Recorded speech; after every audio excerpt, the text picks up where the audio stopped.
episode number 69 with Monika Zukowicz.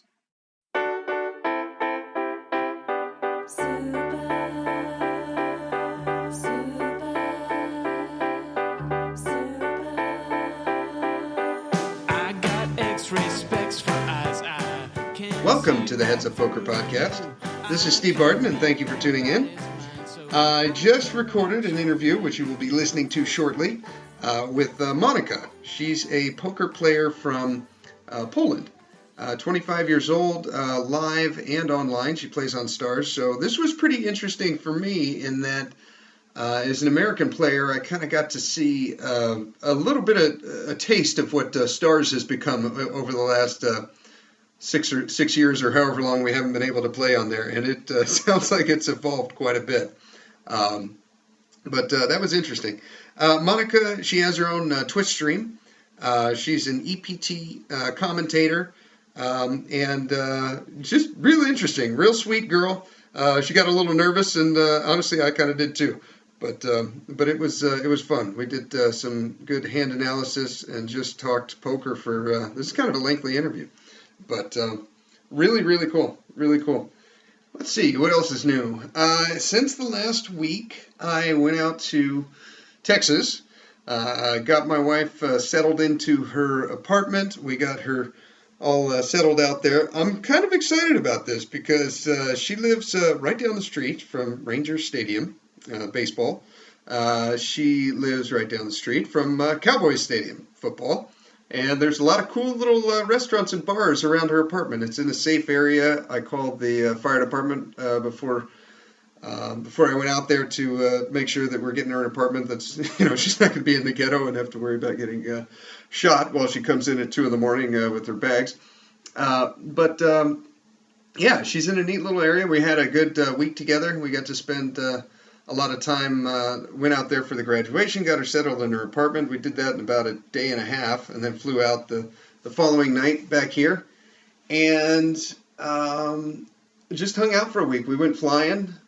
We went, where else did we go? Went flying, went out to eat a couple of times. She got to see the cat, which was pretty cool. She missed him quite a bit. And, yeah, we just had a good time. It was really cool. Our lives are definitely going to be different now because she's going to be living in Dallas, and I'm here in Oxnard, California.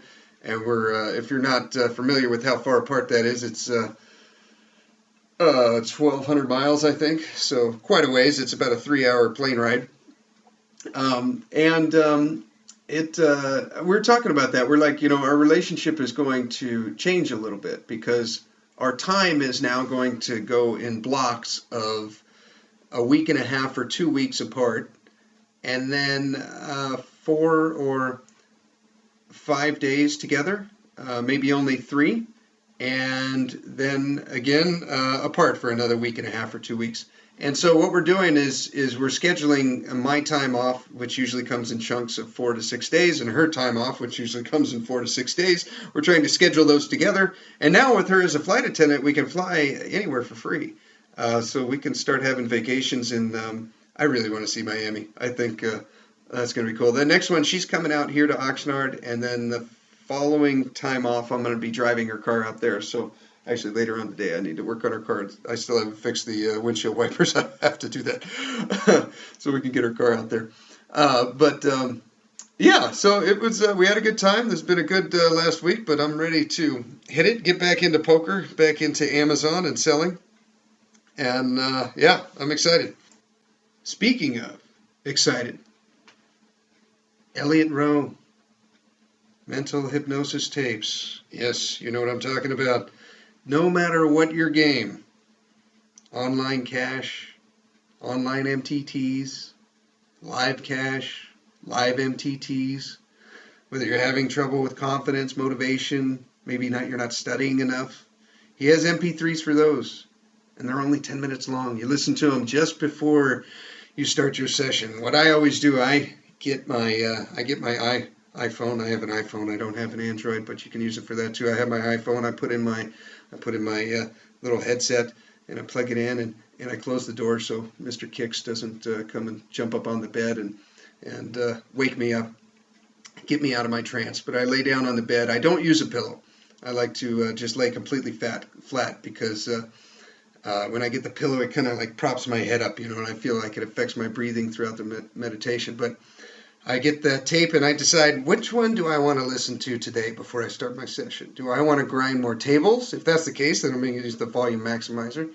If I've been on a downswing, then I'm going to use his Surviving Downswings MP3. He has so many of them.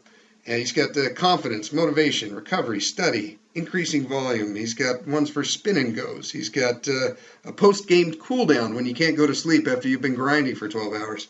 He's got a leak buster package, bankroll management, dealing with downswings, folding when you're beat.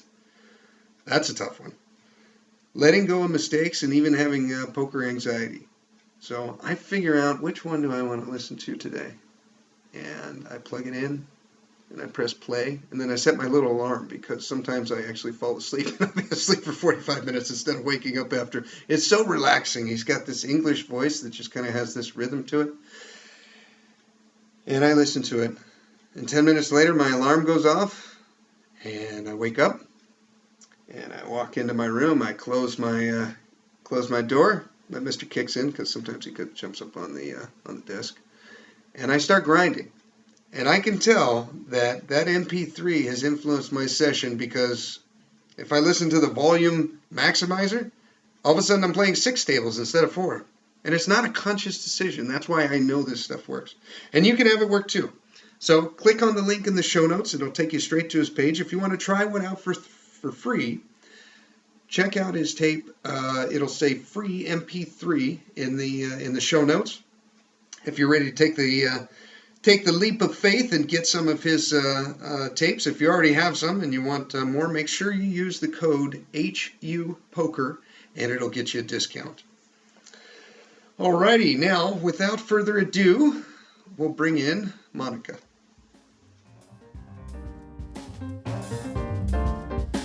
Head on over to HeadsUpPoker.Poker. You can submit a hand to the podcast. I'll read it live on the air. And you can contact me for coaching. HeadsUpPoker.Poker.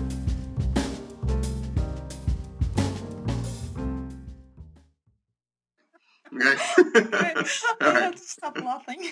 This is my first podcast in English. I'm about to make my own podcast in English, but that must be the first time the line that I enter, and that will be it. But I'm not that brave to do that. So this is I gotta be honest with you, Monika. I'm a little bit nervous too. And I don't know why. I've done a bunch of these podcasts, but anyways, I feel a little bit nervous. So I just I'm the first foreigner that you interviewing. Oh, that's an interesting point. Let me think.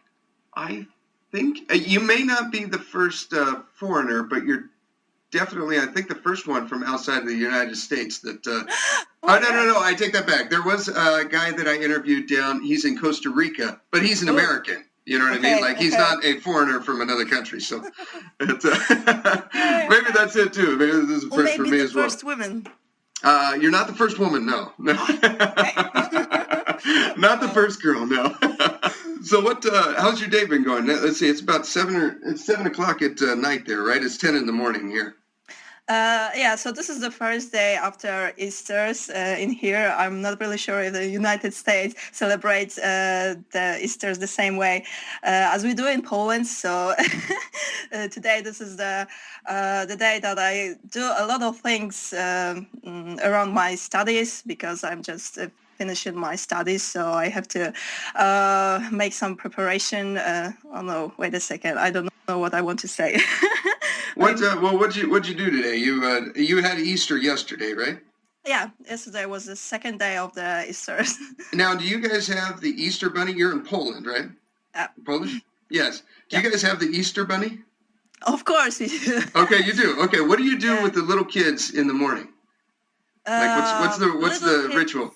The little kids in the morning just searching for some presents that a little bunny hides somewhere. So, but in my family, there's no little kids, so we're not celebrating this the Easter this way. So we just eating and taking walk on the squares, blah blah blah, drinking coffee, spending the time together with the family. And what is more, my grandmother came in here to us, so the Easter was really special because everybody have to smiling. Nobody can do what do we want, and so that was really tough because normally you can eat and go back sleep or something like that, but this time you have to stay in a celebration mood. Don't know how to name that. What do you guys hide when you say presents? Like in America, we have a custom. It's we hide eggs, little eggs, and so we'll get hard-boiled eggs. So we'll take like regular eggs and we'll boil them in water, and then we color them. Like we'll make one of them pink and then one of them blue, and then we also get the little plastic eggs. You can take the egg and kind of open it up, and then you can put a little piece of candy in or something, and then put it up. And so we hide those all throughout the house and maybe the backyard. And then when the kids wake up in the morning, they go Easter egg hunting, and so they have to look around the house and find all the eggs. And do you guys do the same in Poland, or do you just hide like little pieces of candy and little presents, or do you use the eggs? This not must be the egg, And my family, that was the small presents, that was also candies and stuff.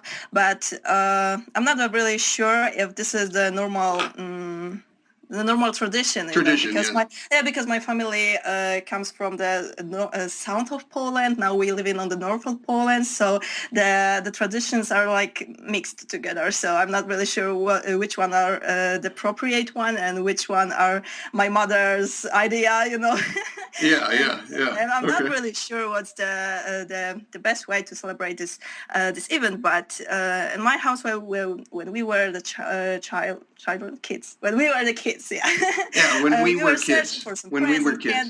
When we were kids. There you go, perfect. We're searching for some presents, then we start eating and blah blah blah. And this is not the best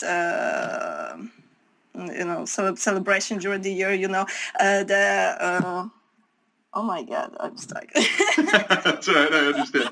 How did the Christmas were always a better celebration in comparison to Easter's. That's it. Okay. Cool. Yeah. What? How did you get started into poker? How old are you? Oh my God, I'm 25. You're 25. Okay. Yeah. Okay. Oh, that's my wife's age. You're yes. What? How did you get started into poker? Oh my God, this is the really, really long story. And it begins, I was 19 years old and I have a friend. And my friend started playing poker when he was 16 or something like that. That was illegal. But that was the time when the US guys playing on the PokerStars and the level of poker was really, really low. That was enough to make a bet and you won the pot. And that was those times. So my friend was playing poker. The Americans were playing, so the competition was terrible. American people was the sign of some money or something like that. But I wanted to show how long ago was that. So my young friend was playing poker, and everybody knows that he's really, really, really rich. And what was more, he had really huge problems with passing classes. He got the worst marks. He was really, not that smart. Not a good student. No, he was not really a good student. And on the other hand, I was, the best one. I always get the best scores, the best marks, and stuff. Yeah. So the thought comes into my mind, and it goes like this. Hey, Monika, my friend. Wait a second, because I'm stressed. Oh no. No, you're doing great. You're doing great. Okay. I would not. I speak Spanish as my second language, and for me to do a podcast in Spanish would be fucking terrifying. Okay, so the fact that this is your second language and you're doing a podcast in English is hands down, really, really impressive. You know what? Because it's always better to speak in English for so long when I'm spent a few days abroad. Because the first day is like a warm-up, and the second day and the third day I start thinking in English and stuff. So it's always better to make a warm-up. So this time after, speaking with my grandmother, blah, blah. So that was it, big thing. I understand. And right now I'm like really rusted. Your brain is just in Polish right now, right? Yeah, exactly. Yeah, we were saying hi. I was like, oh, cześć. So this is a Polish, words for hello. Yeah. Okay, but moving back to my story about my beginnings of the poker playing. So the thought comes into my mind and was like, if my friends is so not as smart and he wins so much money in poker. So what would it be if I start playing this game? So that was the first thing, and the thought was growth into my mind. So when I hit the occasion to learn the game, and that was a promotion, some kind of advertisement on the square. So that was one poker room making some kind of public commercial. They invited people that was walking on the square saying, oh, come on, play with us, poker. You can win the t-shirt, you can win the deck of cards, blah, blah, blah. And accidentally I was walking this square and I was like, oh my God, this is the sign from the heaven. Oh my God. The occasion comes into me directly. So I just sit down and start playing. And you know what? I want this t-shirts. So I was like, oh my God. You won the t-shirt from playing poker. Yeah, I won the t-shirt. Oh, nice. That was my first game, the first time I saw everyone that plays wins the first time that becomes a professional. It's so true. We just go on this stupid luck streak and then say, we're hooked for the rest of our lives. Yeah, but for me, that was another sign from the heaven, Oh, the poker gods gave me the sign. Oh, no, this is... I am so good at this game. I am... Yes. I have to be, professional player, blah, blah, blah. So I was so... I was so excited about this. So I came on the square every day. I was like, oh, hello, this is me again, blah blah blah. And I met a lot of people there. So we get friends. They after 3 days, they hire me as some kind of the dealer. I was dealing card, inviting people from this square. So I just get into this team. And afterwards, I met another people. But at the beginnings, I have not that much money to play on my own. So I simply dealing cards on tourneys and at the casino. No, that was not at the casino, because that was the times where poker was really legal. Everybody can. In Poland, it was illegal. Yeah, it was legal. Oh, really? Okay, interesting. But now. So you had to find all these underground games and. Yeah, that's it. Now, what about online? Could you play online? No. You could not play online. We cannot, but. In fact, everybody do that. So Well, this is a really funny country, because everybody, the law says something, and on the other hand, the reality looks very different. So the reality of poker looks like this: that we, officially we cannot do that, but on the other hand, there's a lot of professional poker players that just do it, are doing it for every day. So it's still illegal. It was not only illegal when you were... After 1 year of my, because that was 2009 when I started my adventure with the poker, and in 2010 there comes a new law, and from this time this is completely illegal. This is not completely illegal, but officially. Officially, it's illegal. Yeah, that's it. Yeah. So this is a really funny country, but. There comes some gossips that the law might. What does that say about your personality that you choose a profession that's illegal? Ask me once again, because. I said, what does that tell us about you that you picked a profession that is illegal?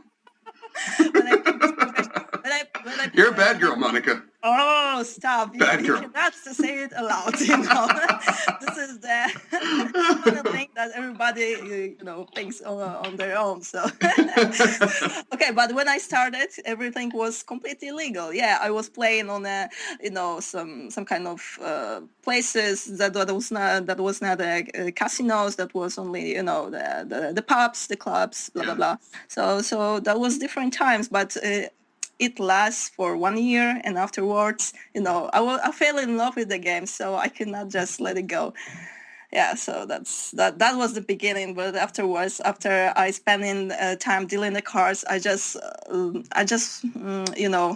watching those guys playing those cards, and there comes another thought to my mind, and that was the same as the first one. I was just watching the guys and thinking, oh my God, they're playing so bad. I will do better this than them. So yeah. Now you have your own Twitch channel. You have your own podcast, and you're a WPT commentator, right? No, this is not WPT. This is EPT. EPT. So. I'm sorry. Yes, yeah. I was doing the American thing. EPT. That's a. Yeah, EPT. I knew what I meant. Thing. Yeah, EPT is a bigger thing. So. Yeah. And I started commentating EPT last year. That was February. So you've been doing it for a year. Yeah, only a year. I was hiding from the poker world because I was always ashamed that I'm the girl. I never wanted to have a poker boyfriend, for example, or meet the guy that will tell me, "Oh, hello, Monika, I will show you the beautiful world of poker. Come with me." I was so afraid about this kind of guy. So I always acting like on the forums, on the websites, I acting like a man. I'm never say that I'm a girl or help me or blah blah. I always feel that this is really weak, and I was ashamed because of that. So last year, that was my first time when I showed the world that, hello, this is me, I'm Monika, and I really like the game. So, and from the February. Dziękuję. Thank you. Yeah, the real adventure begins because the poker website hired me as the lady that are interviewing the poker players. I started commentating. Normally, I was not the guest for one time. That was I don't know. I don't even know how many times I was commentating APT. But then that was not. I don't know. I have some events on the Twitter that I was commentating. I mean WSOP, but that was streamed for my poker website, so I would not count that because that was not official. But the truth is that I'm showing my game on the Twitch. That is also not normal for me because I was always shy and ashamed because I'm playing the poker. So the Twitch is another story because this is really big thing for me because I was always, ashamed that what others will think about me, about my game. Yeah, and I was really stressed, all this time. But now there comes new me. Everything is really easy, and I have to say it aloud because last week I was in the Czech Republic on the live event, and I was on a TV table. Yeah, woo! And that was my first time. Good for you. I've never been on the TV. I've never been on a feature table. Hey, I have no idea that I'm gonna be on the TV table because that was, final 16 persons out of 1,035 because that was really big event, and I was not aware that it's gonna be on the TV table, on the YouTube, on the the stuff. So when I comes to the oh my God, the place that we were playing, I was like, oh my God, are we gonna play it? Everybody gonna see my cards? Oh my God, no! But then another thought comes into my mind, and I was like, okay, this is a great starting point because I could not see the cameras on the table, so I was thinking that everybody could see only our face, our behaves, blah blah blah, and I was okay. This is the great great situation for me, and afterwards, after I, after the tournament, you mean? After the tournament, because I finished at the 14 or 13. I'm not really sure.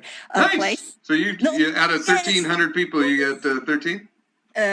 1,035. Woo. Nice. So that was Well really done. big thing, and I was really unlucky because my What was the buy-in to that tournament? that was something like I don't know in dollars, but that was. Do you know in euros? In euros, that's gonna be less than 200 euros. I guess it's gonna be $165. Okay, Like about that. Yeah. 150, 200-ish, something like that. For the first place was something like $30,000, something like that. Okay, yeah. That was not a big event, but No, that's pretty nice payday there. I would love to have that. Yes, but Good for you. I really didn't expect that the tournament will look like this because I didn't plan to go there, to be honest, because I have some work to do around my studies. That was the time that we were going to record the podcast, but you went down to the Czech Republic, if I remember right, correct?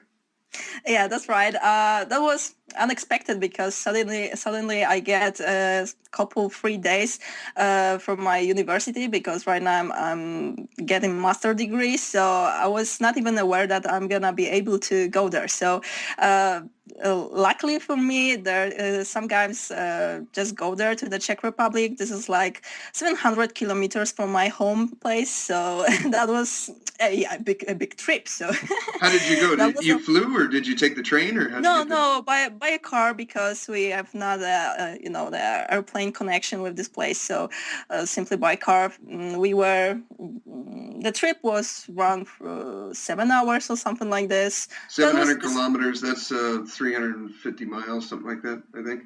I don't know. Okay, yeah. I'm trying to put it putting it in perspective for people in okay. Not in Europe right now. Okay, yeah, because you are LA to Vegas, that's what we're looking at, I think. It's about like that. The different metric scale. Yeah. The pounds, the miles. Okay. Yeah, so that was really unexpected and adventure that finished good for me because the 14 or 13, I'm not really sure because two persons were out from the tournament at the same moment. So I'm not really sure. For me, that was 14th place, but the tournament director didn't change, the information on the screen. So everybody were like, "Oh, you are 13," but I don't know. This is okay. You're in the top 1%. The payment was the same, so nobody cares about that. But the big thing was the TV table. And what is more funny, afterwards, I realized that everybody could see my cards. And for the first time in my life, I realized that at the TV tables, they don't use the cameras like they used before. They're using the chip in the card or something like that. I was really surprised. Yes, that was a new thing for me. I was like, okay, I know everything about the poker world, blah blah blah, but I never, see this situation. I don't think I've ever. Maybe I have seen that. All the ones I've seen on TV, they have a little camera down by the person's chips, or they have like a glass top where they put the cards on top of the glass so the camera can see from underneath. They have that. But I don't think I've heard of the chips. I don't know. I don't remember seeing those on TV. Yeah, so you had no idea they could see your cards. Yes. Until afterwards.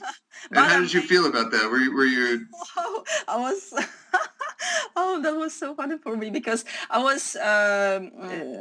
How should I say it? They kicked me out of the tournament. No, this is not appropriate. I guess you got knocked out. Oh, yeah, knocked out. Yes. Oh, yeah, great. Yeah. English phrases are so weird. You don't get kicked out of the tournament. You get knocked out. So it's better to get knocked unconscious than it is to get kicked. I don't get it, but that's the saying. I'm sure you have the same shit in Poland. It's just so weird, right? If you get kicked out, it's bad. If you get knocked out, it's just not your fault. I don't know what it is. But that was not my fault. Every decision I made on this table was really correct.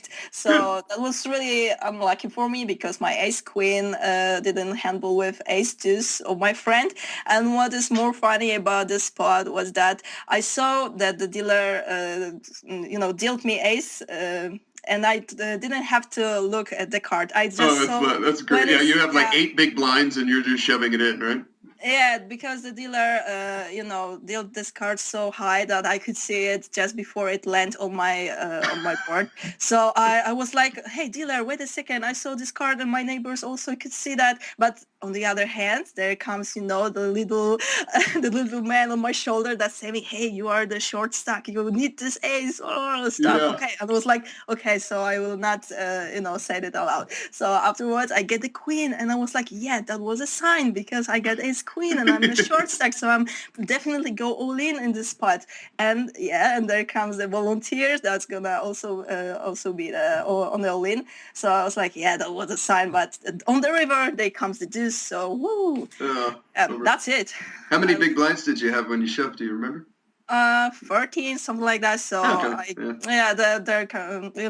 after this spot, I got 3 big blinds. So that's it. I treated like the spot that's knocked me out of the tournament. Pretty much, yeah. You were just a feather in the wind after that with the 3 big blinds. Cool.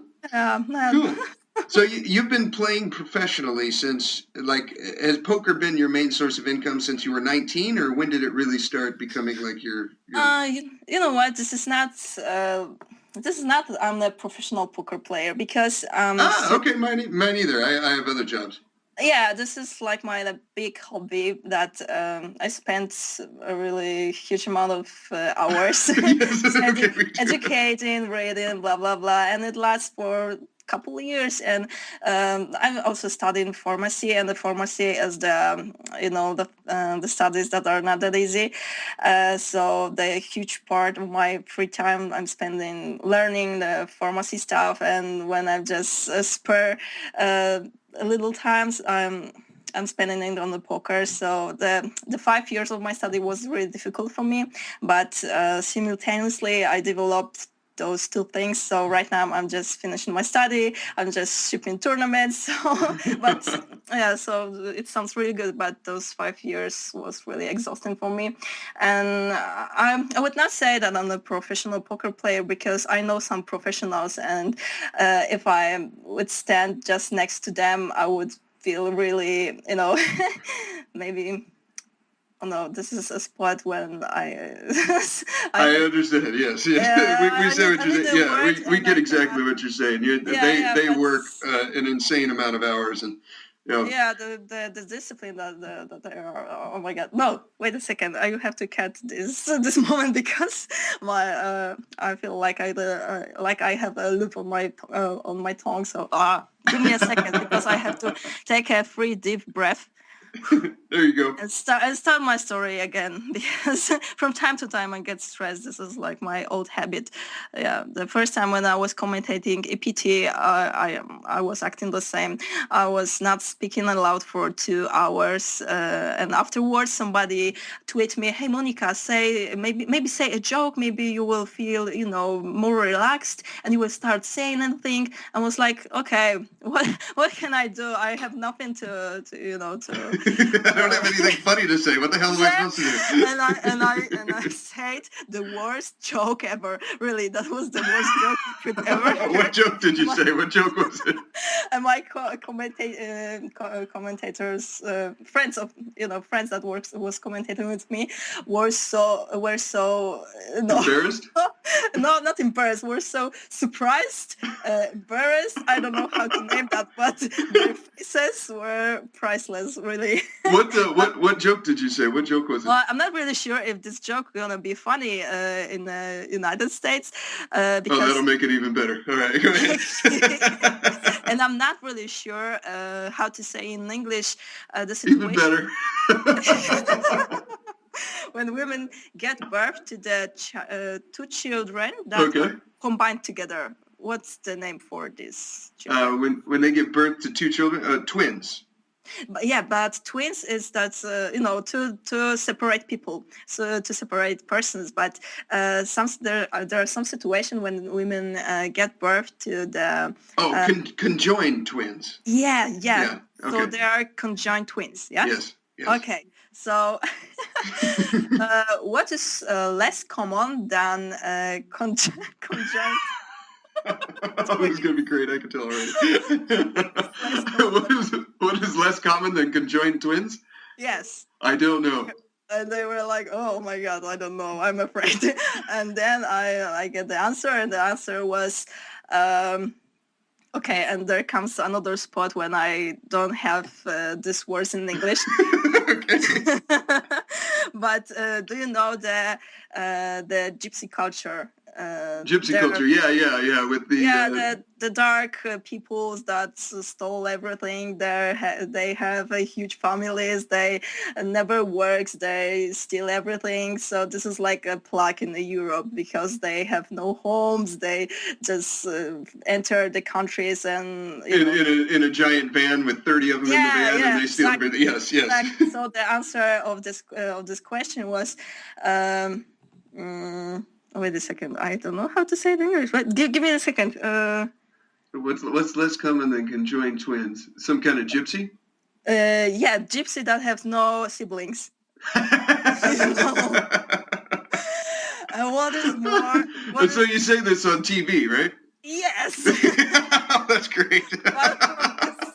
But from this point, I started commentating. Oh my God. Yes, I was like, okay, it cannot be worse. It cannot be worse. Was this your first EPT broadcast?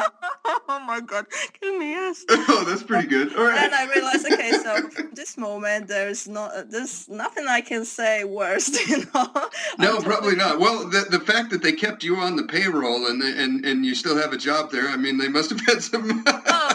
The first time I was a guest, so that was the. Oh, okay, and then they wanted you back. All right.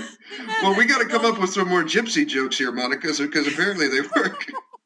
But I'm not for sure that no gypsy were watching this TV show. So. Yeah, you're probably right. There's probably no gypsies watching the EPT broadcast. Yeah, that was insane. But what is more funny, we have so many, so huge audience after that because everybody was curious. Who is that girl? What is she gonna say next? She comes from nowhere. She talking jokes on the show, and nobody knows what is going on. But afterward, from this moment, I just create my account on the Twitter. So I was like no name, because from my poker life, I'm just hiding on the websites, forums, and stuff. So everybody was surprised, and afterward they invite me again because if I. Because after this joke, I start talking really smart things. That was only one stupid thing I said. But afterwards, I start commentating the sports, EV stuff, equity, products, blah, blah, blah. So afterwards... Interesting. I wonder if there's something to that. Maybe in your brain, you had to do something that was just, so... out there that now you're like, okay, there's nothing else that I can do to embarrass myself. Now I can actually be myself and talk about poker.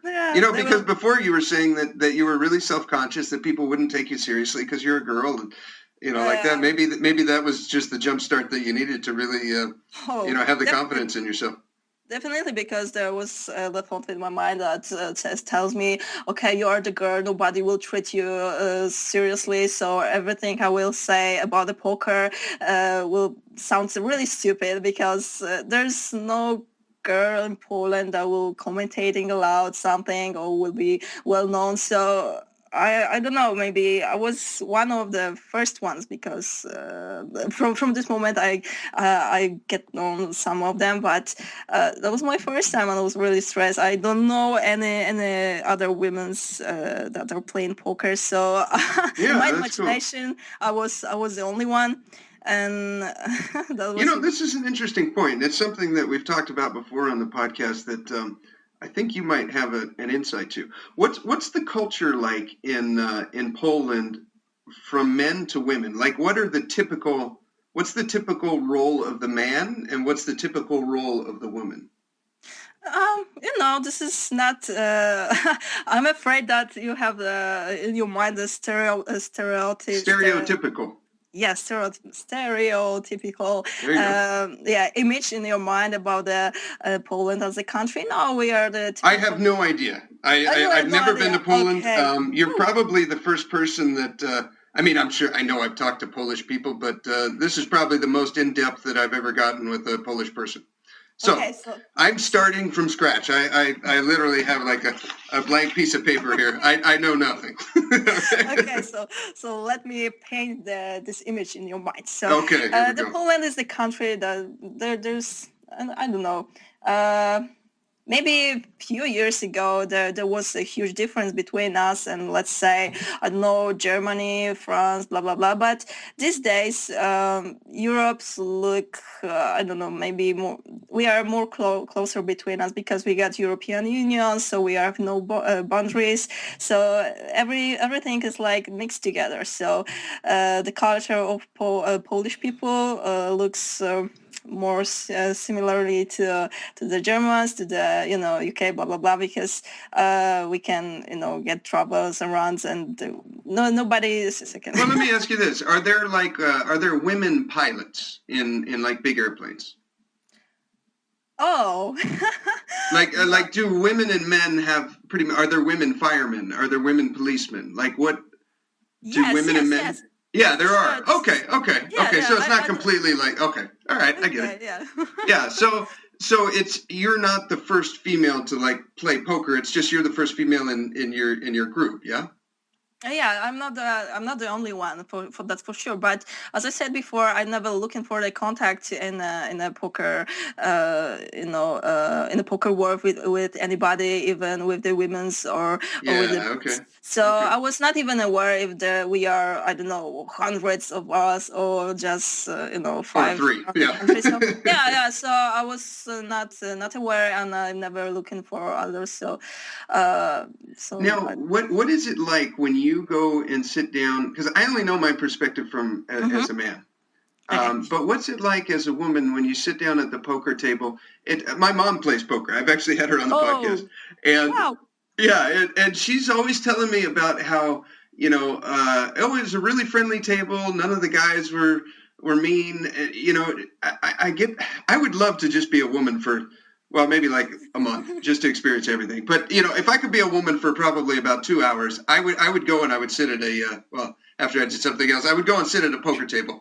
And I would experience that because I am so curious what the difference is between a woman and a man. Like, you're better than my friend, because last time I asked the same thing my friend, and he was like, if I were a woman for 2 hours, I was constantly touching myself. I was like, oh my god. Well, I would take care of that first, yes, but the next time I would be at the poker table. Yeah, so I guess you will do the better thing. All men are the same. We got to take care of business first, Monika. Okay, then we'll move on to the poker after that.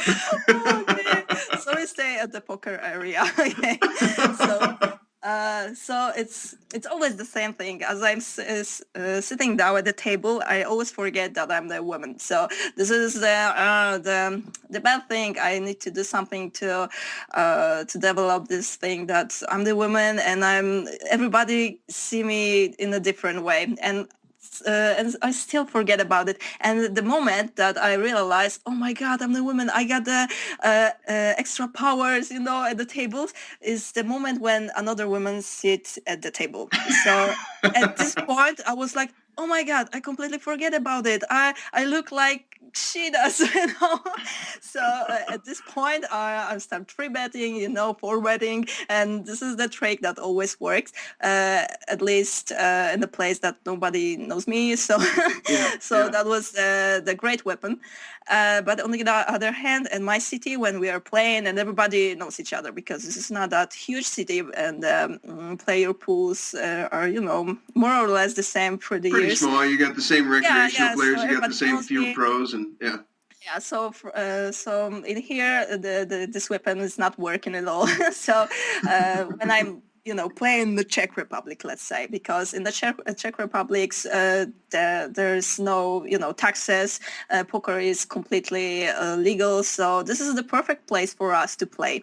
But on the other hand, from my home place, it's really far away. This is like 700 kilometers to the closest place. Yeah. But so in the Czech Republic, when nobody knows me and I sit at the table, some funny things can turns out.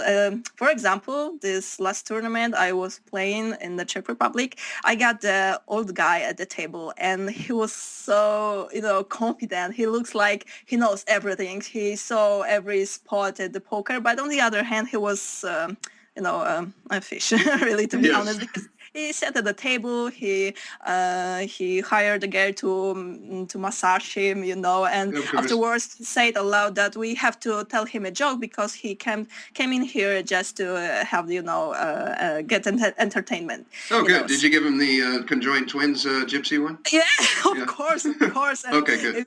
Even better jokes because from this first EPT, oh my God! From this first EPT, when I was commentating, everybody named me as the person who always. Oh my God! Again, I'm stuck. The jokester, the one that's always telling the jokes.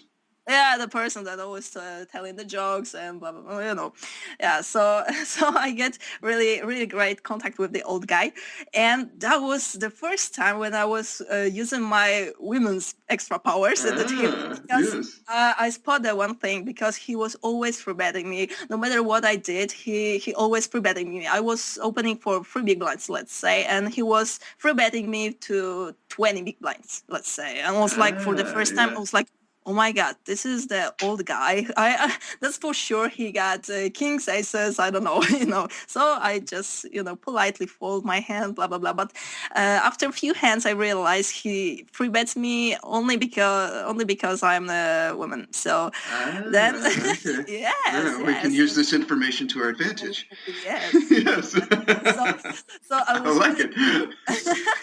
So I was really proud of me because the first hand I, 4-bet him or just check raise him on the flop because he was using the sizing that was not normal. Everybody. When you raise the 3 big blinds and he makes it 20, then you know that. Exactly. Homie's not studying on the weekends. So that was enough to check raise him on the board where ace was, at the board. So in his imagination and my range was consist only of aces, pairs and stuff. So that was really cool thing because I did the check raise with nothing, and he was like, okay, treat this spot as a gift because we have to build the great relationship between the Polish people and the Ukrainians, because the guy was from the Ukraine. I was really amused, but afterwards I get better hand when I hit something, so that was really cool thing. And there was also some spots when he just give me the chips, and what is worst, he shows his hand because the spot looked like this. I free bet him, he calls, then I bet huge pot size bet on the flop, pot size bet on the turn, and all in on the river, and he fold and show his card, and he has totally nothing, and I feel like that was the chip dumping or something like that. I was really embarrassed, but that was not my fault. So for those situations, I hate to be the girl because I don't like this treatment, the special treatment for the women. But yeah, it took me a few years to be. Wait, so let me make sure I understand. So he called you down with nothing, or what? Yeah, he called me down with nothing. I got aces, so the line was okay. But he called me down with nothing. I didn't like show literally nothing. Did he have a pair or? No, the board looked like, I don't know, everything was hearts. I don't know, the straight was on the table, everything. That was the worst. Just a terrible board for his hand. Yeah, for any kind of the hand. And he showed something like, I don't know, ace, queen of spades. So that was...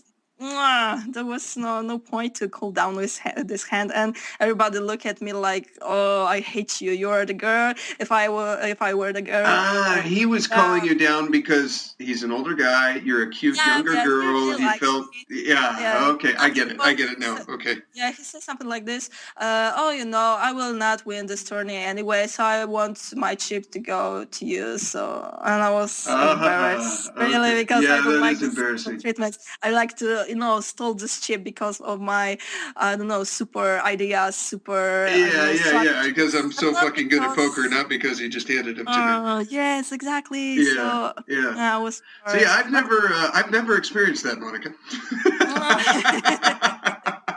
Oh, maybe one day. Yeah, but maybe one day there'll be an older lady at the table, and I'll show her a little leg and bat my eyelashes, and that will happen. Well, you know what, Monika? This is what I like to call a high quality problem, right? It's a high quality problem, right? That's very problematic, but we are living in a good times where everything is almost everything is possible. So yeah, but I heard a lot of different stories about the women's at the table. One of them was that the one really wise woman sat at the table, poker table, in pink t-shirt, pink trousers, pink, I don't know, she was like a blonde pink girl. Like a Barbie. We call that in America, we call her a Barbie doll. Oh, Barbie doll, excellent. Yeah, that makes sense? That kind of translate? The most suitable words that I could use. Yeah. Okay, perfect. So she sat down at the table with the, printed charts of the poker hands, of the poker power of the hands, this mathematics stuff. So she sat down at the tables and show everybody that she don't know anything. So she's using the charts. So she could, handle the game, blah, blah, blah. And everybody was like, okay, oh, come to us. Oh, we will show you everything, blah, blah, blah. And to be honest, she knows those charts perfectly. She was not a Barbie doll at all. She just, she was like... she was a shark. Okay. Yeah. Exactly. And when I heard the stories, I was like, oh, she must be so smart, because you have to get rid of your ego. You have to, just have the distance to yourself to do something like that. I could not imagine myself to sit down at the pink dress at the table just because I want to win the money. I'm not this type of the person. I want to, use my poker skills, poker strategies, blah, blah, blah. And I'm really envy about those, women's weapons. Yeah. Yes. I'm not this type of, and I have to develop those skills, because poker is the game of the small advantages. And if you have any kind of advantage, you should use it. So if you are a woman, you should use your women's powers. So yeah. That is awesome. I've never even heard of a girl doing that. That is pretty impressive. Yes. Yeah. I mean, I'm trying, in my mind, I'm trying to justify to see if this is, poker is basically a game of lying and trying to be extremely good at it. And this girl has taken it to a whole new level. Yeah. That's pretty impressive. I was like, teach me, master, teach me. Because I would completely fall into that trap. I would be like, okay, all right, here you go. Now this is a raise in front of you. Okay, so you can either fold and I would honestly be like trying to help her out, Meanwhile, she'd probably stack me. I have a little dream to sit down at the table and ask the question. If my turn comes to me, I ask the question. Okay, if I can just call, or what can I do right now? So everybody could see, in this mad way. You can call, you can fold, you can raise. And the question was if I can call or what, and afterwards I would say, okay, so race, and nobody would know what is going on. And on the other meanwhile, you have like 6-4 of clubs or something. Yes, because I saw so many times the guys that are sat at the table for the first time and asking this question, okay, can I call or what? Yeah, no, you can fold. So I race. Yeah. Oh, this is my dream. Oh, that's so great. Oh, yeah. Oh, bad girl. You have to be. But on the other hand, it took me so many years to develop this smart ways of thinking, because all of my poker career, I was like this state that I have to win because my skills, because of my free betting range, blah blah blah, equity. And after a couple years, I realized that it's not about this in a live poker. You can use other things. I was always impressed by those guys who could talk at the table in this way that made other people to fold. Because you can imagine the situation. One guy's have nuts, and he's wondering if he should call or fold, blah, blah, blah. And on the other hand is the guy who can talk. And he talked this way to make this, opponent to fold, even though he was better than him. And I cannot do those things. And I always like, wow, I want to be you. I want to do the same thing. But I have a little bit of that. A friend of mine, he's got another podcast. His name's Corey Weiland. He calls it having the magic mouth. And he's really good at it. I'm getting better. And I think a big part of it is you have to be the most liked person at the table. You know what I mean? You have to be the friendly one. You have to be the one introducing this guy to this guy. You got to be really open. You have to be the guy that people don't want to leave. You have to be the one that they want to stay there and that they want to play with. And if there's a situation where, like you were saying before, how you shoved your 13 big blinds, and you got someone to call you off with ace deuce.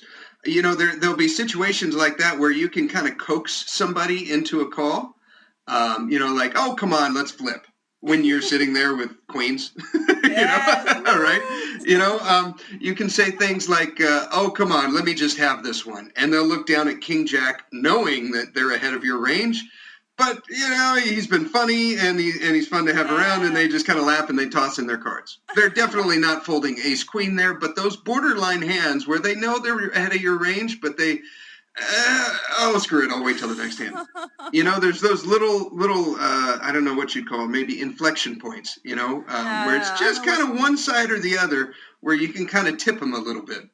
And I think a big part of it is, and you're probably already like this, I get this from your personality, is that you're just real talkative at the table, and it's just about befriending people, Yeah, I know what you mean. Yeah, that's for sure. I saw those kind of situations for so many times, but I'm always embarrassed to admit that aloud because I don't want to say the truth. But this is common. But this is live poker, So there are different types of people that comes to play live because there are professionals who. They don't care about the table, the people around them. They just care about the score and the game. But on the other hand, there are some people who just came in here to feel the atmosphere, to just touch the chips, to just be at this place. So this kind of people are more about to do those things that you said. Yeah, that's cool. Now, you do you only play on Stars? You probably don't need to play anywhere else, right? We have some smaller poker rooms, but PokerStars is still the biggest one. Biggest one, yeah. Yeah, so it's more common to play in here. And that's the site you play on, right? When you how many hours a week would you say you play on Stars? It depends really, because so far I'm still a pharmacy student, so it really depends from my studies and duties that I have to do. So it's really. Sometimes none, sometimes 10. Yeah, this is not a constant number, because from 2 weeks I'm playing, I don't know, 3 times a week or something like that, because I have no time to do that. But there comes, I don't know, maybe during the vacations, let's say from June till October. So those months, even though there are, more summertime or something like that, where people are more crazy to, go somewhere or something like that, I'm sitting on the computer and playing, because I know during the any others months I'm not gonna be able to play. So March is a month that I still not able to play as much as I want, but I guess from an April I'm gonna start, start grinding quite a bit. Grind and stuff. So how much longer do you have in your pharmacy school, in your studies? The studies last for 5.5 years. So. Oh my God. And what is funny, the normal studies finished after 3 years, and you have, I don't know, some kind of degree, and in the pharmacy after 3 years you still know nothing. Actually, you're still a new guy. Actually, you're just starting to develop your pharmacy skills. And even though I'm finishing my studies, I know nothing about the chemist. I'm more like scientific person. I can create some compounds, chemistry stuff, blah blah blah. And I know nothing about the people that comes into the chemist and they want to get advice and stuff. So that's gonna be a hard time for me, because from October I'm gonna practice this side of chemist work. So I'm gonna for 3 months working in a hospital as a pharmacist, and afterwards from January I'm gonna for 3 months working as the pharmacist in a chemist. Normally. Cool. Yeah, I'm not that excited because I know I'm not gonna work in those places. But if I'm not gonna do this half-year practice, I'm not gonna get this paper that I'm. Yeah, you can't move on in the process. Yes. Yeah. So I have to do that, but I'm not that excited really. I want to be a scientist or something like that. After this poker adventure one day will I will finish this poker career one day, so I have to have another doors that I can enter. So the pharmacy is one of them. Okay, cool. But now I'm playing poker. I'm the I don't know this word in English. The person that is interviewing people. You're what would that word be? I guess it would be like I think a commentator, maybe a commentator or interviewer, okay. I guess. I don't know. I will say it on my own. The person that is commentating and interviewing people. There you go. That's it. Because that's the word. This is my job right now, and I know I'm able to get more money from this job plus playing poker. So it's not good for me to go to work to the chemist. Maybe one day when I get old and nobody wants to fold their aces for me. Then maybe that's gonna be the time that I'm gonna work in the pharmacy, in the chemist. In the chemist. But so far, the work of interviewing people and playing poker is enough for me, and I get really, really amused during those. During those times. Yeah. Okay. Right on. Well, on every podcast, towards the end, I always do a strategy section. I pull up a hand or a couple of hands that I played during the week that I had difficulty with. Okay. And I always like to ask the guests, what they would do in this spot, or what they think, or if I made the right move, or like that. Most of the time, I usually screw up something, and that's why I'm bringing it up. Right? Okay, I'm surprised. But on the other hand, I have to ask you if I can steal your idea and introduce it into my podcast. Oh, this is patent pending, Monika. No, you got to pay me for that. It's patent pending. I expect a royalty check once a week.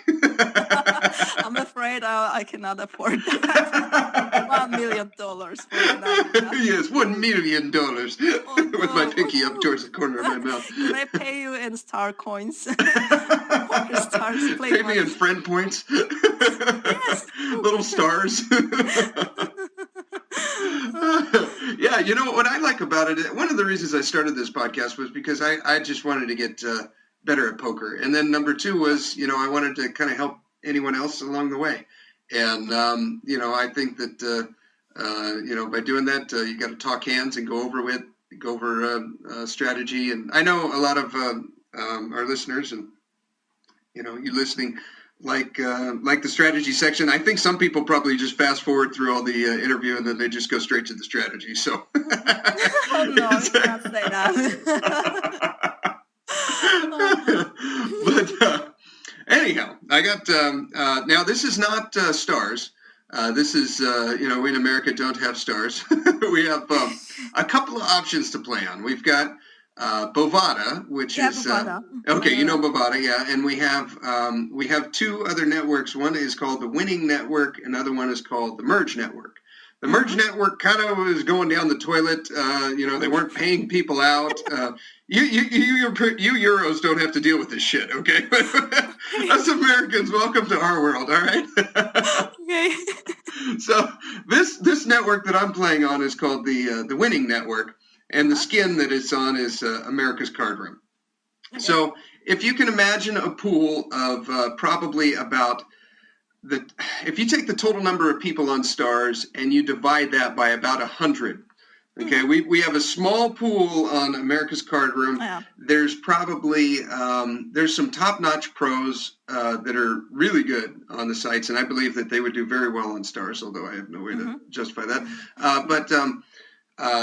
We got some top-level pros, and the majority, I would say probably 40% of the people are regulars or, pros on the site. The other 60% are recreational players, and they're not very good. So that's what we're playing here. And the hand that I brought up, it's pretty early in the tournament, and the blind levels are... You may want a pen or paper if you want to write these down. Okay, yeah, it's a great idea. Wait a second. Okay, and the blind levels are 15, 30. Okay, so it's very early in the tournament. This might actually be one of the first few hands because everyone pretty much has about 5,000 in chips. Okay, 5,000 in chips. 5,000 in chips, yeah, and the blinds are 15 and 30. And I have 166 big blinds, and the guy under the gun, so we are 1, 2, 3, 4, 5, 6, 7. We are 8-handed. Okay, so one person isn't at the table. We got 8-handed. And the guy under the gun, he raises to 90. So he raises to 3x, and it folds all the way around to us in the small blind. Okay? And we have ace jack offsuit. Yes. Okay. Now in spots like this, I'm always kind of wondering what. I guess this isn't necessarily a question about what to do. Well, maybe it is a little bit what to do with ace jack offsuit here, but a little spoiler alert. I'll tell you, I just folded. Okay. I folded ace jack offsuit in the small blind to an under the gun raise. I guess my question is more so, what do you call with here in the small blind? What do you fold? Well, let's just say, what do you call with and what do you 3-bet with here in the small blind to an under the gun raise? Now, the under the gun, we don't have many stats on him. We have 52 hands, and he's a 12-8. 12-8? 12-8, yeah. So his VPIP is 12, and his PFR. Okay, I get it right now. PFR is 8. Okay, yeah. Because I was not aware what does it mean 12-8. Okay, so this is VPIP and stuff. Okay, so wait a second, because I want to fire the chart because it's more comfortable for me to see the chart and then commentate the spots. Okay, so if the guy from the UTG raises to 19, this is a ordinary sizing. Yeah, the ace jack off, it's the hand that you might fold from the small blind. It depends, because I know some guys that could, I don't know, raise those hands even though, but there's no point because there's no antes in the spot, so it does not make that much sense. So this is the good decision to do that. So the hands that I would like to raise versus the UTG was the suited connectors. Let's say I would choose the 6-5 suited for 5-4 suited for sure. Maybe for sure the premium hands like aces, kings, queens. Yeah. What about jacks? I guess jacks I might call. I just might simply call. Okay. To the 3-bet range, I would also put ace king suited. I know some guys that just simply calls ace king off. Really, because we got a study group and we were discussing the big blind range, because there was a common tendency to, squeeze the big blind because somebody opens, somebody calls, and you are on the big blind, so you have to squeeze because you are on the big blind. But this is not the truth, because there was so many mistakes when somebody squeezes with the ace jack off, for example. So I don't know, the times change, and nobody are playing the same way as a few years ago. But ace king off will be also okay to raise this. Okay. What do we have more? Because we have to be balanced. So on the one hand, we have to raise the premium hands. On the other hand, we have to have a range that would balance. Yeah, and you want about the same in each, right? So you want about half suited connectors and kind of junk, and you want half premium and good hands? I would also choose some low suited aces, but really? big thing. Like ace 3 suited, something like that?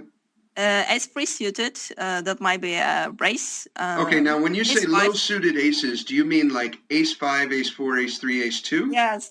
Okay, but not ace 6, ace 7, ace 8. No, ace 6 suited is not a hand that I will choose, because ace 6 will not be able to make, I don't know, the low street. You don't have the wheel. Yeah, the wheel.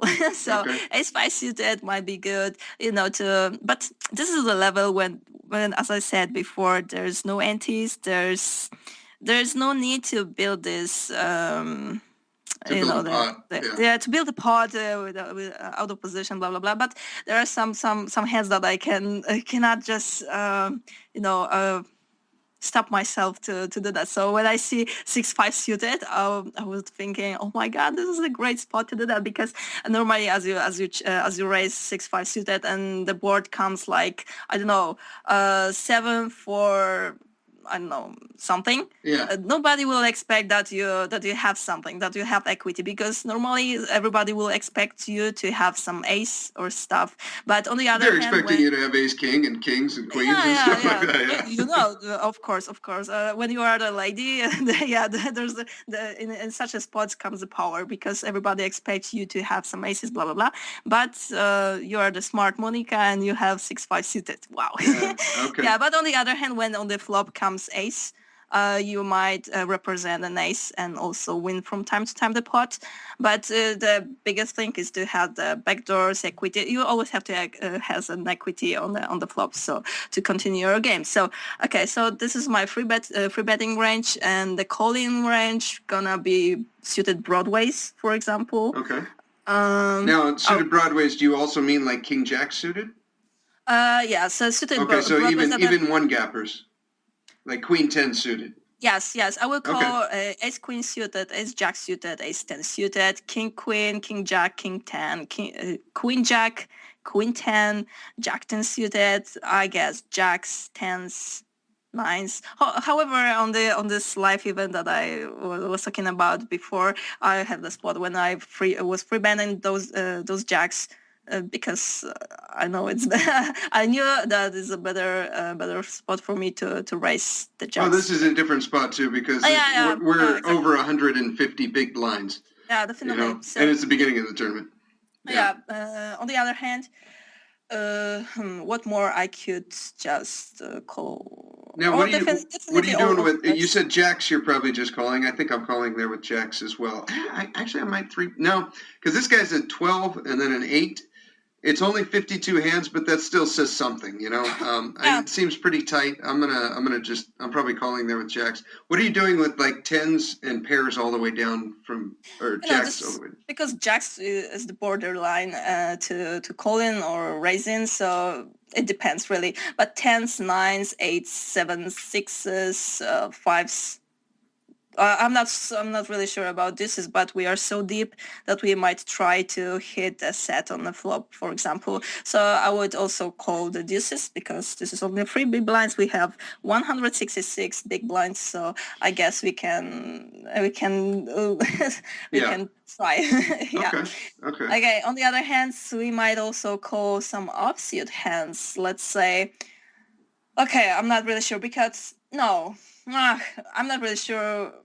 about ace queen off, yeah, I guess this is a call because the guy is, as you said, you would prefer to stay more, not how to say that, not. You more disguised, like more. Oh It's more of yeah, a secret. something like that, something like that. Okay. Maybe some way suspicious about him. Oh Yeah. So, Okay. oh yeah. So I'm not that really sure about king queen and offsuit. As Jack is also the type of hand that you might fold in this spot. This is a small blind. I hate playing on the small blind, so it's better to avoid this kind of situation. But it really depends on the player because some players will not, just let go the spot when they might hit an ace. Yeah. Now, I feel kind of similar with you there because, like, I feel like ace-jack offsuit is a fold here. And I feel like ace-queen offsuit is a call. Do you feel about the same there, or is it? Yeah, I guess that might be a call, but if you were on a button, that will change definitely. Yes. Yes, I will. As we're out of position for the rest of the hand. Yeah, but this is out of position spot. So when we were on the button, I will definitely, I would definitely call ace queen suited, but ace queen off, I would free bet on the button. Yeah. This is the way I play. Wait. So you would call with ace queen suit if we were on the button and not the small blind. Yeah. You would call with ace queen suited, but you would three bet with ace queen offsuit. Yeah, definitely, because this is the hand that we were also discussing on the study group, and I was always also surprised because I always play it differently. I would change the way because I would call ace queen off and raise ace queen suited, but my friend told me no, this is not working like this. You have to call the hand that you might hit, because you have a suited hand, so you might hit the backdoors to your caller, So you are more probably to get more equity on the flop in comparison to ace queen off because you are not that. You are not that. I understand. Yeah. That's interesting. I need the word. You have a better chance of hitting your hand, so just call. You don't have to try to steal the pot pre-flop. Your hand's too strong for that. Whereas with ace queen offsuit, it's a little bit weaker, probably only 3%, but that's still enough to make a difference. That you want to try to win the pot pre-flop right now instead of seeing a flop. You're more bluffy with ace queen off in comparison to ace queen suited. Yeah. And you get more chances to hit something with ace queen suited. And you with ace queen off, you want to finish the hands at every point, pre-flop, flop, blah, blah, blah. So I like that's it. This is interesting because I'm getting just a snapshot right now, and I think you as the listener are too, a snapshot of what the European poker is like, because we as Americans have just been in our own little freaking world here with online poker for so long. It's like we have no idea what the rest of the world is doing right now unless you're a pro that's playing from a router so that you can play on stars.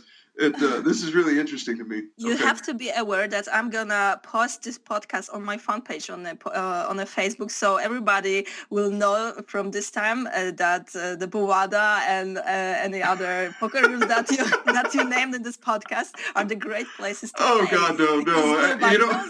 Me and my buddy Carlos were talking about that. We might have mentioned it on podcast. I don't remember, but it's like, hey, you Euros have PokerStars. Leave us Americans to our little honey over here. We have our little gold mines. Don't come over and fuck it up for us, okay? We got a great thing going. Praise honey holes. But from this moment, I'm really curious. I know. I'm scared. Okay, but I have to choose you up because I heard some stories about the Bovada that one of my friends friend of my friend, blah blah blah, plays on the Bovada, and as this is the Americans poker room, he tried to cash out his money, and the cash out goes to him for 3 months. So the time that the money were somewhere that was so huge. But let's imagine you won, I don't know, couple thousands of dollars, Yeah. and you want to cash out those money, and you don't know what is going on for 3 months, and you feel stressed, blah blah blah. So Now, where was it? Was he in Poland and trying to get his money in off Poland, Bovada? from United See, okay, States. this is how it worked for me in America. I cashed out, and it was literally at my door the next day. I signed for the check, and it was done. And it came from Canada. Mm-hmm. It was impressive. See, so you don't need to be playing on Bovada. That's it right there. Okay. On the other hand, I'm not really sure, because this is a friend of my friend, and he knows the guy who wants to cash out this money. So this is only the gossip. I don't know personally anybody who plays there, but I'm not willing to try that. Yes. But on the other hand, honey, honey hole sounds so sweet. Because PokerStars raised the rake again, so the situation in here is not that colorful as you might. There's got to be so many pros on that site. Yeah, there's so many pros, and everybody is still harder and harder to win there. And what is more, the Twitch becomes really popular, and there are some pros that saying that in a few years the Twitch gonna be the power of poker, and not the money that comes from the tables, but the money that comes from the Twitch gonna be the price for poker players. So I'm really curious what will be in a few years. Really. You know what I've always found to be my best money sites for online poker have been the sites that are not like PokerStars and Full Tilt. If you look at PokerStars and you look at Full Tilt, and this is just me, this is what's worked for me, is if you look at PokerStars and Full Tilt, they have designed that site so well for the professional player. You can play so many tables. It works perfectly with heads-up displays, with Poker Tracker, with the Hold'em Manager. It's just seamless. I mean, like, if you're a pro and you want to find this very specific game, like, you can target it. Excellent, right? And then you have other sites like Bovada, where it's anonymous players. Nobody has a screen name. You're just a number, and your number is the number of when you entered the poker tournament. So if there's 900 people in the poker tournament and you were number 453 to enter, that's your number on the screen. And for another tournament, it's a different number. So no one knows who anyone else is, right? They do not have synchronized breaks. So if you're playing 8 tables, you're getting a 5-minute break here, and then 7 minutes later, you're getting a 5-minute break. So you're consistently playing. If you play a Sunday, you're playing for 12 hours straight, unless you take time away from the table to go and like do some breathing or something, right? Wow. So these are the sites that recreational players play on, is ones that are not tailored to the professional, right? That's where I've consistently made my most money, is on sites like that. There was another one that was Pacific Poker when I first started playing. The software was terrible. I mean, it was really, really awful. The graphics, everything about it was just terrible. But the players were horrible, and that's what made it good. So if you have some sites out there in Poland, or like if you really could get on Bovada, that's probably, if you're finding that Stars is just riddled with pros, which I imagine it is. America's card room is getting to be that. There are some Euros that are coming over, but it's still pretty good. It's still fairly soft. So I don't know. Just my 2 cents. I've never heard those stories about a situation on those types of poker rooms. This is because there's a huge discussion about if PokerStars should, forbidden the HUD, if they should allow people to change their nickname. But this is the reality in other poker rooms. I'm really surprised right now, because this is the reality that it's happening right now. And on the other hand, there's a society that could not even imagine the situation that you can change your screen name. Wow.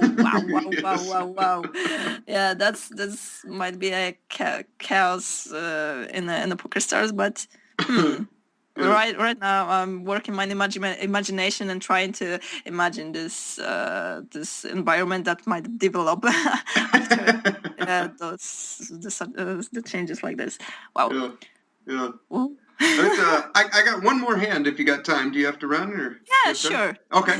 This is from the same tournament, so it's a $33 online tournament on America's Card Room. Yeah. And this is I must be having issues with this spot because I swear to God I've brought up the same type of hand probably 4 times on the podcast.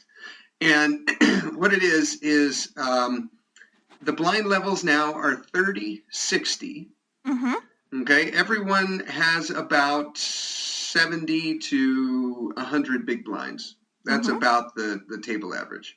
Okay, so 30, 60 under the gun player raises, he min raises to 120.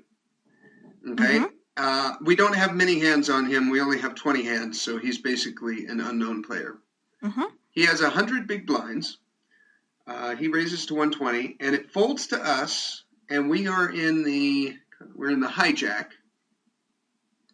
and we have pocket nines. We have 9. So we have 87 big blinds. The opener has 100. What are you doing here with pocket nines? I call. Just call. Okay. Seriously, yeah. And what is your reasoning for calling? Okay, wait a second. I would call definitely all pairs from deuces till, I guess, 9s. I would raise 10s. Let's say. We know nothing about the UTG player right now. Well, after 21 hands, he's a 14-10.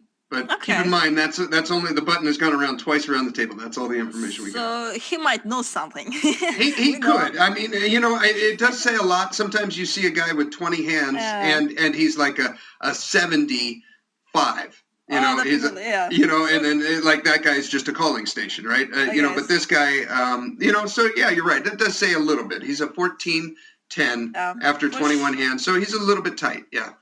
For sure, he knows basis of the game, so I would start raising him from 10s till jacks, queens, kings, blah blah blah. It depends who's sitting on the big blinds, because if he got a squeezy guy on the big blind, we might simply call aces.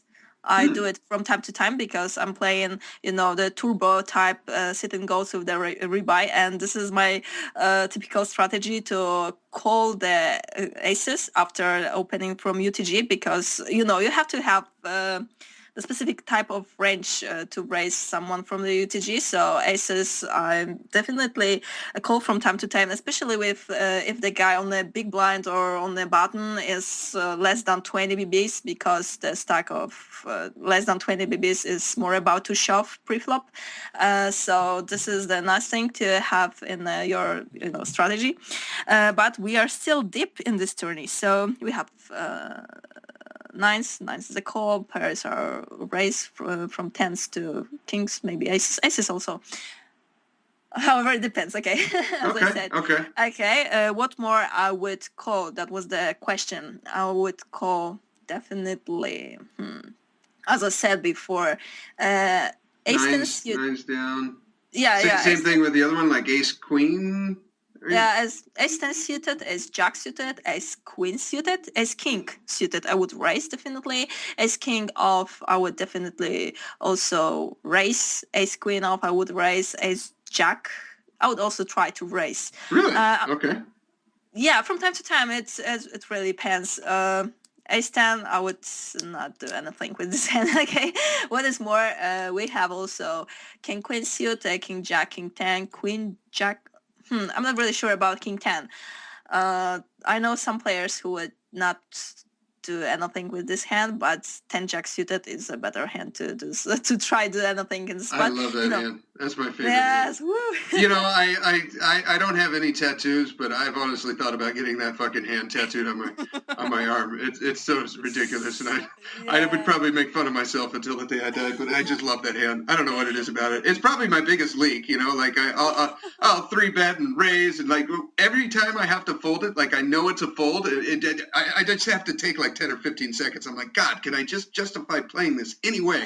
It's terrible. But I love that hand. Okay, sorry. Okay, I'm not that sentimental. If anybody's ask me, oh, what's your favorite hand? I'm always saying aces. I'm not the sentimental. Yeah.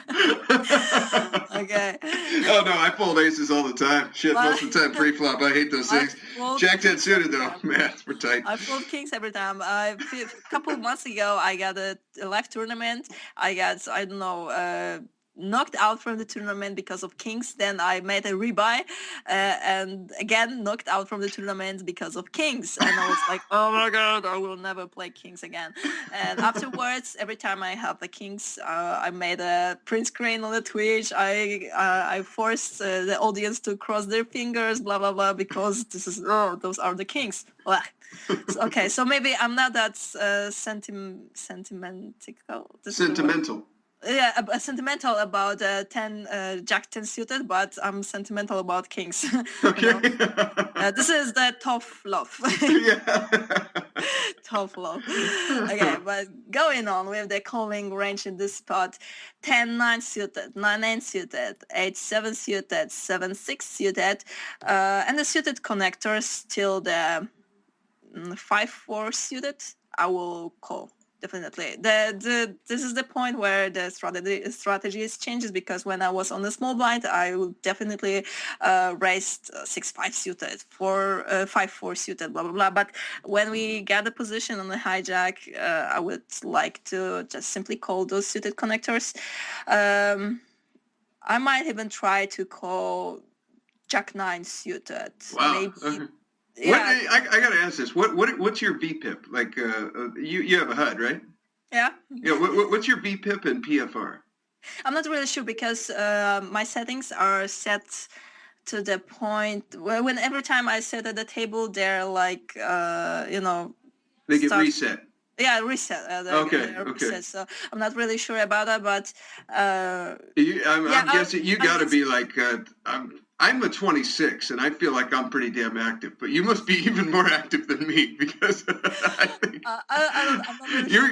you're making some calls here that I would never even think of. That's because I used to be very tight player. I remember those live games where everybody was laughing at me. Oh my God, Monika, you're raising me. Oh my God, let me think what you might have. I guess you have queens. And I was like, damn. They're right. I do have queens. How did they know that? How could you know that? Oh you play like my mom. Or you played like my mom. And there comes the point in my career that I could not stand it anymore. So I go to another extremum. And I go to another extreme. Extreme, yeah. So I go to another extreme, and from this moment I start raising those types of hands. I read really nice books. I start watching, the poker productions from the Run It Once and stuff, and then I don't know, I just changed my strategy definitely. Okay, and what was another question, because I go out. I totally sidetracked you. No, I think we're good. Okay, so we're he raised under the gun to 120. Then I call also with the nines. I call with nines here. I think my range is probably I'm calling with nines and below. Tens, I think like you, I'm 3-betting. Ace king suited, ace king, ace queen suited, I'm 3-betting. Although now that you tell me about how you're 3-betting ace queen off and you're calling with ace queen suited, I might adjust my strategy to that. I like the logic there. That's good. Let me say one thing, because I watched one production of the I guess that was a Galfond, and he said one thing that he from time to time he just oh my God, I need the word. Just move the raising range from pre-flop to the flop. So he just choose a few types of hands that he might raise pre-flop, but he just check to the flop with this action. I'm not really sure if I explaining this properly, but he That's just... okay. Can you say it, but just say it a different way? Phil Galfond, he sometimes changes his pre-flop raising to doing it post-flop? Is that what I understand? I mean, let's take the ace queen suited. Okay, we might raise it pre-flop. Yeah, that's gonna be correct. Yeah, but the Galfond said the thing that you might also just simply call the ace queen pre-flop and made a raise on the flop. Yeah, because you might hit backdoor flash draw, let's say, or backdoor straight draw, let's say. And the more power you get you get more, I don't know, fold equity because of raising flop than pre-flop, because people start calling pre-flop raises more wide, so it start making less sense to raising pre-flop, but on the flop they start wondering what is gonna happen afterwards. And what is more, your opponent's gonna be out of position, so if you raise him on the flop with ace king suited with your backdoors, that might be not that easy for him to call you through, I don't know, flop, turn, and river. So this is the thing. That's interesting. I like that. Yeah. I like that. Okay. Yeah. And this is why I do a podcast. After this type of movie, that was really a new thing for me, because that was so typical to raise ace queen suited, let's say, or raise, I don't know, king queen suited. I'm just, I don't know, just imagining the spots right now. But as he said, the thing that you might raise those hands after the flop, on the flop, your opponent would be in a hard situation, more, because without the board it's more easy to play, and with the flop he might consider it 2 times, not only once. So that's it. Woo. That makes sense. Okay, well, I do like you would have done. I called with pocket nines. And then it folds around to the big blind, who completes. Okay, so we got an under-the-gun raise of 120, folded around to us in the hijack with pocket nines. We call the 120, and then it goes around to the big blind, who completes for one more big blind because it was a min raise. Yeah, sure. And we have 390 in the pot, so 390. Yes. And the flop is rainbow. Yeah. It is Jack 5-2. Okay, the big blind checks, and then the original raiser bets 130. Oh, that's a really small bet sizing, and I get it, because this is a really dry board. This is the most dry board you could even imagine, and the common thought is to bet small sizing on such a board. And I guess there's no point to fold on such a board. There's no point to raise. There's no point to raise at all, because it does not make any sense. So with those nines, I would definitely simply call this bet. I like that logic a lot. And when I was about 15 minutes before we got on the podcast and I was picking out the hands, I was running through this tournament and I'm clicking. And you know how when you're reviewing a hand and you're like, okay, yeah, that's a raise. Okay, good. I raised. And that's a fold. That's a good fold. And right here, he bet that 130. I'm like, okay, we snap call. And I click the next button and I fold. And I'm like, what? Are you kidding me? Why did I do that? Maybe, I don't know, maybe it was... Oh, no! What happened? Did I have to go feed the cat or something? Like, why did I do this? So, okay. Yeah, I agree wholeheartedly. That is definitely a call. That looks so weak. I mean, that just looks to me like ace 10 or something equal, pocket sevens that he doesn't know what to do with. Yeah, it's just so weak. Maybe queen 10, Yeah. King, queen, who knows? Yeah. Do something so weak. But something that nines are almost always ahead of. Yeah, but I can tell you the one cool thing, because this is so typical for me too. Let's say folds queens pre-flop. And you know why? Because I'm streaming on a Twitch, and this is so... I don't know. So from time to time, this is so difficult to me to Twitch in the game, because I really like talking with my audience. This is the best thing for me to during the stream to talk with them. So from time to time, I completely forget about those tables, and I'm talking with them, and then I realize, oh my god, I got 1 second to do something with those queens, and. Finally, I'm just, do nothing with them, and their, automatic folds. Damn. And from time to time, I'm on a sit out during the Twitch stream. And as I'm sit out, I look at the table. Oh, great. I got a great hand. So in a moment, I'm just gonna, raise, blah, blah, blah. And I'm not aware that I'm on a sit out. So the hand goes to the muck. And I was, hey, what is going on? While I fold his hand, and everybody, haha, Monika, you're on the seat out, la la la. So yeah, my streams on the Twitch are not that typical. Yeah. Well, I don't feel too bad then. Yeah, I thought this was an auto call. The spot. One of the reasons I brought it up though was because of the spot there with nines. I'm curious. I was curious what your cutoff there was, and it sounds like it's right where mine is with the tens. But you do call with a lot more there than I would. How you were talking about calling there pre-flop with like suited, all the suited connectors. I would do that. We're in the hijack here. I would do that probably down to 7, 8 suited from the cutoff in the button. And the button, I'm definitely calling smaller suited connectors like 5, 6 suited, maybe even 4, 5 suited. Yeah, actually, I would call that. And then I'm calling a bunch of one gappers. But in that spot there in the hijack, I'm not. But one spot over, I am. So that's interesting. I'm curious. I need to get some more euros on the podcast here and learn what you guys are doing on PokerStars, because eventually it's going to open up to us here. I can recommend you some of those guys. This is not a problem. So yeah, for sure. You have the contacts there, yeah. Of course. I'm doing my podcast, so I can tell those guys, hey, just make me a favor, give me a favor, and make a podcast with Steve. So yeah. I guess they're gonna be willing.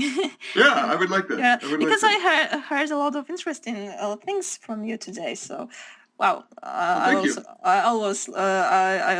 my God! I also learned something today. Good.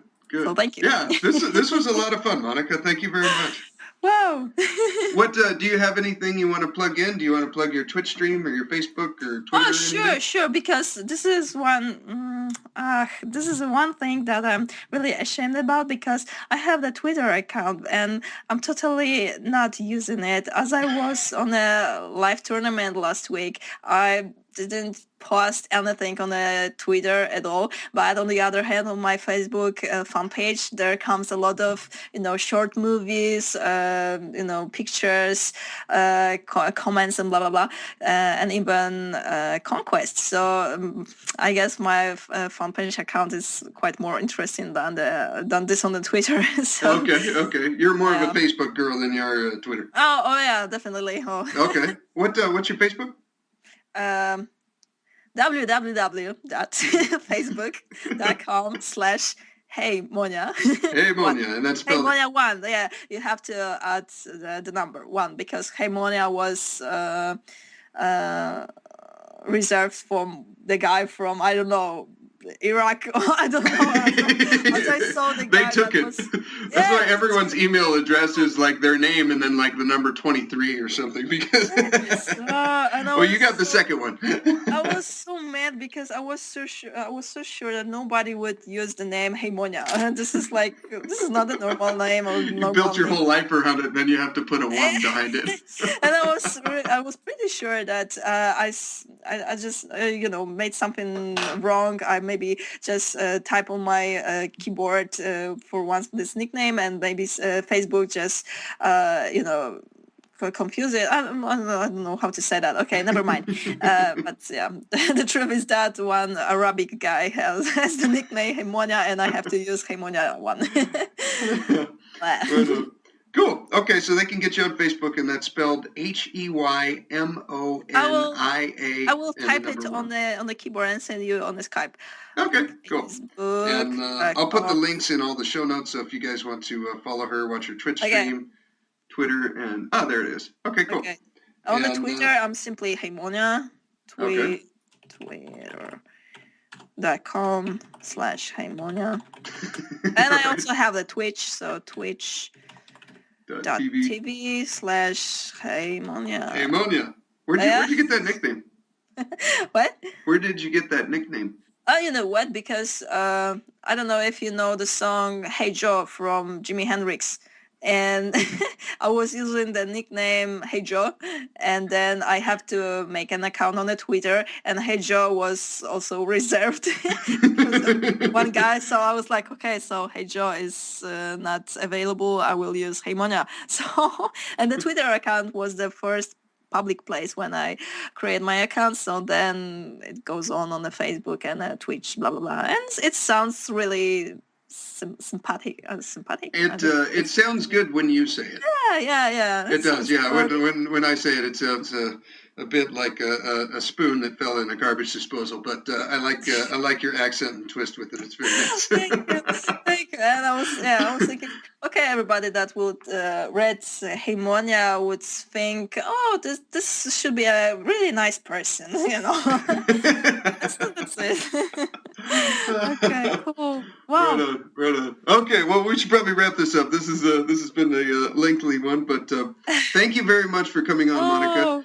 And I'll tweet and Facebook this out when the episode comes out. And thank you for coming on. Send me the link on the Skype. Okay, will do. Because on the Twitter, I'm not that aware person on the Twitter stuff, so that's gonna be easier for me to get it on the Skype. Fair enough. Oh we'll pimp it out from there. I have to say one thing, because right now I feel like we're after the warm up of speaking in English. So right now I'm more brave, not that shy like I was 1 hour ago. Good. My God! I brought you out of your shell. Okay, thank you so much. You're welcome. I should prepare myself. Oh, there. Okay, never mind. Thank you for today. I don't know. I heard so many interesting things. I will definitely tell everybody on the Twitch about the situation that you tell, that the players are the numbers at the tables and there's not breaks at the same time. Oh, wow, this is like. Wow. Oh yeah. You know what? You should probably just download the software and you can watch a couple of tables and you'll see exactly what I mean. Okay. It's not user friendly at all. And even to get a HUD on that site, you have to download this very specific HUD that will only work on Bovada.